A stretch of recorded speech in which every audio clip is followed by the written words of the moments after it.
Students, मैं किम दिव्या आप सभी का बहुत बहुत स्वागत करती हूँ हमारे यूट्यूब चैनल विद्यापीठ ग्रेजुएशन क्लासेस में, जिसमें हमारा आज का टॉपिक है important question for the exam Hindi paper second. और इसमें हम ध्रुवस्वामिनी नाटक के बारे में पढ़ रहे थे। और जैसा कि पिछले वीडियो में मैंने आपको बताया था, आज का हमारा टॉपिक होगा रामगुप्त, शिखर स्वामी, मंदाकिनी और कोमा का चरित्र चित्रण। तो आइए टॉपिक को स्टार्ट करते हैं। तो इसमें सबसे पहले हम जानेंगे रामगुप्त का चरित्र चित्रण। इसके अंदर लिखिएगा, ये इसी को हेडिंग भी बना लीजिएगा, ठीक है। रामगुप्त का चरित्र चित्रण के अंदर लिखिएगा, रामगुप्त नाटक का खलपात्र है। वह कपटाचरण एवं प्रवंचना द्वारा अधिकारी व्यक्ति चंद्रगुप्त के स्थान पर स्वयं ही गुप्तकुल के राज सिंहासन पर अधिष्ठित हो जाता है और अपने समय की सर्वश्रेष्ठ सुंदरी ध्रुवस्वामिनी से विवाह कर उस पर अधिकार प्राप्त कर लेता है। नाटक में उसका समस्त कार्य व्यापार, विलासिता, धूर्तता, कायरता की कुटिल कहानी है। वह आदर्शहीन है तथा शिखर स्वामी जैसे धूर्त चाटुकार के आश्रय से ही अपने कार्य सिद्धि के उपाय खोजता रहता है। गुप्त कुल का सिंहासन रामगुप्त अवश्य प्राप्त करता है, किंतु कुल की परंपरा के अनुसार उसमें एक भी गुण विद्यमान नहीं होते हैं।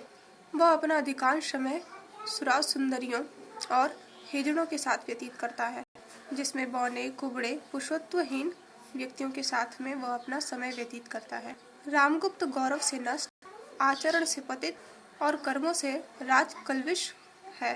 राजकलविश मतलब राजकुल का विष। रामगुप्त गुप्त वंश का कलंक है और कायर व्यक्ति है। वह गुप्त वंश की मर्यादा और गौरव की रक्षा करने में सर्वथा अशक्त और असमर्थ रहता है। राष्ट्रशील भारतीय संस्कृति का प्रतीक रामगुप्त है। अब इतने में ही रामगुप्त का चित्रण यही मेन इम्पोर्टेंट है, ठीक है। अब इसमें ही जो भी आपको सही लगे, अगर आपको हेडिंग से लिखना है, हेडिंग से लिखेंगे आप तो उसमें ज़्यादा कुछ आपको दिखाई देगा, ठीक है। इसमें आप अपने तरीके से हेडिंग बनाएंगे और हर हेडिंग के अंदर दो दो लाइनें रख देंगे। इससे क्या होगा कि आपका लॉन्ग क्वेश्चन में भी चला जाएगा, अगर पूछ दिया तो, क्योंकि पूछता तो है नहीं, अगर पूछ दिया तो लॉन्ग में चला जाएगा, और अगर नहीं पूछता है तो शॉर्ट में हो जाएगा, ठीक है। तो एक ही क्वेश्चन आपका दोनों के लिए काम कर जाएगा। अब जो नेक्स्ट है वह है कोमा का चरित्र चित्रण। कोमा का चरित्र चित्रण हेडिंग डाल करके इसके अंदर लिखिएगा, कोमा दार्शनिक मिहिर देव की पुत्री एवं बुद्धिमत्ता नारी है। उसमें नारी सदृश भावुकता है। वह रूढ़ियों से जकड़ी हुई है। अनुभूतिमयी और दार्शनिक कोमा के चरित्र की कल्पना प्रसाद जी ने एक आदर्श नारी का चित्र प्रस्तुत किया है। नारी स्वभाव की सामान्य दुर्बलता, मोह के साहचर्य में विवेक, विनम्रता, आत्मसमर्पण, दैन्य, त्याग आदि उत्तम प्रबल गुण का निर्देशन उसके चरित्र में है। उसका चरित्र व्यक्तित्व सामाजिक एवं पाठकों की स्मृति में अमरत्व प्राप्त कर जाने योग्य है।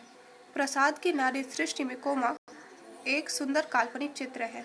कोमा प्रणय, भावुकता और कोमलता की वह मूर्ति है जो भूल से कठोर, बर्बर और संवेदनहीन पुरुष शकराज से प्रेम कर बैठती है। वह यौवन के स्पर्श से सद्य प्रफुल्ल कुसुमकलिका की भांति कोमल भावनाओं से ओतप्रोत है। प्रणय के लिए सर्वस्व दान करने का उत्साह भी उसके जीवन के आदर्श को प्रस्तुत करता है, और इन सब के बावजूद भी उसे मिलती है निराशा, निष्पीड़न और उपहास। वह प्रेम को नारी जीवन के दीपावली के आलोक का महोत्सव ही समझती है। वह प्रेममयी कोमल नारी है जो यौवन के प्रभात में ही अज्ञात से प्रेम कर बैठती है। कोमा प्रसाद जी के कवि हृदय की मनोरम प्रतिकृति है। उसमें अनुभूति और दर्शन का समन्वय है। वह सरल हृदय और निश्चलता की प्रतिमा है। वह प्रेम और भावुकता की प्रतिमूर्ति है। उसके हृदय का अंतर्द्वंद्व मार्मिक एवं हृदय स्पर्शी है। उसमें आत्मसमर्पण की महान भावना है। स्वाभिमान एवं सम्मान की भावना है। ध्रुवस्वामिनी नाटक का स्वर्गीय कुसुम है। उसके चरित्र के सौरभ से संपूर्ण नाटक सुगंधित हो रहा है। अब आप लिखिएगा शिखर स्वामी का चरित्र चित्रण। इसके अंदर लिखिएगा, शिखर स्वामी रामगुप्त का अमात्य और परम विश्वासी सहायक है। रामगुप्त के राजदंड ग्रहण कर लेने पर जब पुरोहित, सेनापति लोग छिपा हुआ विद्रोह का भाव शिखर स्वामी के प्रति विद्रोह का भाव रखते हैं, तब शिखर स्वामी ही एक ऐसा व्यक्तित्व है जिस पर रामगुप्त विश्वास कर सकता है। रामगुप्त शिखर स्वामी की ही मंत्रणा से अपना काम करता है। अपनी योजनाओं का रहस्य वह केवल शिखर स्वामी को ही बताता है। रामगुप्त की दृष्टि में शिखर स्वामी राजनीति शास्त्र का बृहस्पति है। शिखर स्वामी की यह स्वामी भक्ति बड़ा विकृत रूप लिए हुए है। एक अमात्य के तौर पर जहाँ उसका कर्तव्य है वह राजनीति के विषयों में रामगुप्त को उचित पथ दिखाए, उचित पथ प्रदर्शन करे, उसे विवेकपूर्ण सलाह दे, किसी अनुचित कार्य को करने को रोके, परंतु शिखर स्वामी ऐसा नहीं करता। वह रामगुप्त के सभी आदेशों का पुष्टिकरण उसकी हाँ में हाँ मिलाते हुए करता है। रामगुप्त जब शकराज के संधि प्रस्ताव को स्वीकार करना उचित समझता है तो शिखर स्वामी उसका समर्थन ही करता है। वास्तव में शिखर स्वामी की स्वामी भक्ति चाटुकारिता का आदर्श लिए हुए है और इसी कारण शिखर स्वामी का पद भी उसके लिए अपने कुल का, पूरे साम्राज्य का कुछ भी भला नहीं कर पाती और उसके महाराज का भी अंत में पतन होता है। और इस पतन में शिखर स्वामी का भी एक अमात्य के रूप में महत्वपूर्ण कार्यभार प्रदर्शित होता है। शिखर स्वामी सच्चा स्वामी भक्त नहीं है, अपितु एक अवसरवादी धूर्त भी है। रामगुप्त का पक्ष वह तभी लेता है जब देखता है कि रामगुप्त का पल्ला भारी है।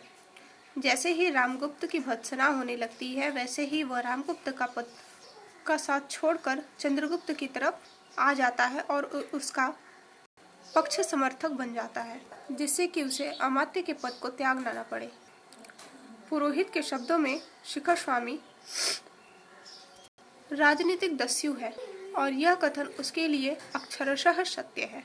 जिस प्रकार लुटेरेगण अन्याय के साथ दूसरों का हक छीनते हैं, उनकी संपत्ति पर अपना अधिकार जताते हैं, उसी प्रकार शिखर स्वामी का कार्य भी राजनीति के नाम पर दूसरों के अधिकारों को अन्यायपूर्वक छीनना रहा है। वैसे तो शिखर स्वामी संपूर्ण नाटक में अपनी नीतियों की दुहाई देता फिरता है। वह रामगुप्त को समस्त उपस्थित लोगों के विरोध करने पर भी मगध का राज्य सिंहासन दिलाने में इसीलिए सहायक बनता है कि राज्य कुल के नियम के अनुसार पिता की मृत्यु के पश्चात ज्येष्ठ पुत्र को ही राज्य सिंहासन सौंपना चाहिए। शिखर स्वामी सब काम विधान के अनुकूल करना चाहता है, इसीलिए रामगुप्त और चंद्रगुप्त के कलह को मिटाने के लिए कहता है, कुमार, इस कलह को मिटाने के लिए हम लोगों को परिषद का निर्णय माननीय होना चाहिए। मुझे आपके आधिपत्य से कोई विरोध नहीं है, किंतु सब काम विधान के अनुरूप होना चाहिए। और इस प्रकार से अमात्य के रूप में शिखर स्वामी का स्वरूप सबल, प्राणवान और प्रेरणास्पद नहीं है। अब चौथा चित्रण है मंदाकिनी का चरित्र। इसी को हेडिंग भी बना लीजिएगा। इसके अंदर लिखिएगा, मंदाकिनी नाटक की विशिष्ट नारी पात्रा है। यद्यपि नाटकीय घटना व्यापार की दृष्टि से उसका चरित्र विशेष महत्वपूर्ण नहीं है, परंतु उसका स्वयं का व्यक्तित्व बड़ा ही गौरवान्वित और आदर्श से परिपूर्ण है। नाटक में मंदाकिनी ध्रुवस्वामिनी की सहचरी है, मतलब सखी है।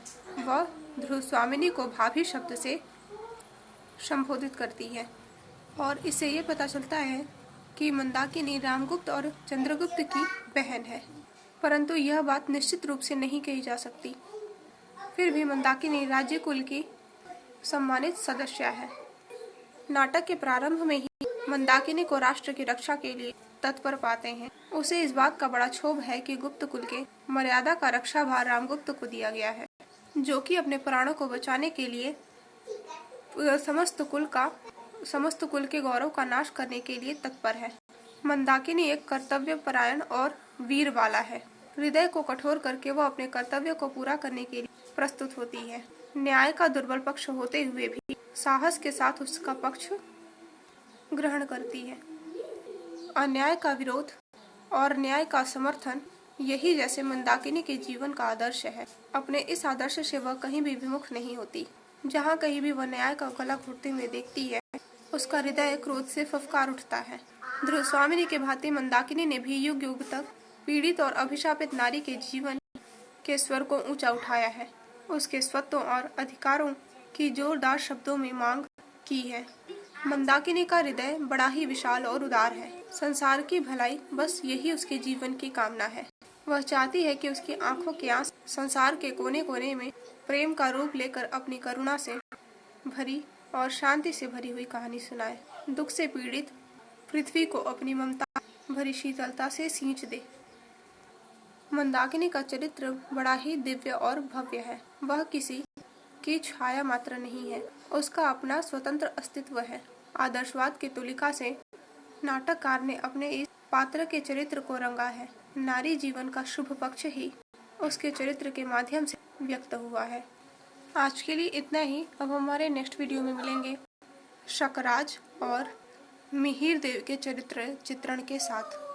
तो आज के लिए धन्यवाद।